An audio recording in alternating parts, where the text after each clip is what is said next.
ఇంకొకటి మీరు మొన్న మాట్లాడుతూ ఒక స్టేట్మెంట్ చేశారు, పాకిస్తాన్ కు అనుకూలంగా మాట్లాడే నాయకులు ఎవరున్న దేశంలో వాళ్ళు వైఖరి మార్చుకోవాలి, వెళ్ళిపోవాలని స్టేట్మెంట్ చేశారు. దానికి కాంగ్రెస్ పార్టీ నాయకులు మీ పైన దాడి చేస్తా ఉన్నారు, ఎంపీలు, కాంగ్రెస్ పార్టీ సీనియర్ నాయకులు. నేను మొత్తం అంటే let me give my statement very clear. When I give a statement, I'm cautious. నేను మొన్న మీరు చెప్పినప్పుడు ఒకటి నేను చాలా ఆలోచించి చెప్పాను. అదేంటంటే నేను కొద్దిమంది కాంగ్రెస్ నాయకులనే చెప్పాను, అందరూ కాంగ్రెస్ నాయకులని చెప్పాను. Because I choose my words carefully, because I know that I'm accountable for my words.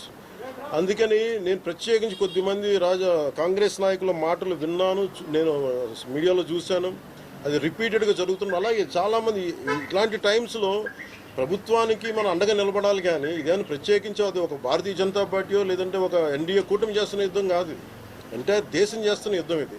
ఇలాంటి సమయంలో కూర్చొని మీరు పాకిస్తాన్కి ప్రోత్సాహకరంగా మాట్లాడి లేదంటే ఇక్కడ కూర్చోబెట్టి నదీ జలాలను ఆపండి, ఇలాంటి పిచ్చి పిచ్చి మాటలు మాట్లాడొద్దనే ఉద్దేశంతో చెప్పాను తప్ప అది కరెక్ట్ చేసుకుంటే మంచిదే కదా. Otherwise if they don't correct themselves they will be corrected in future.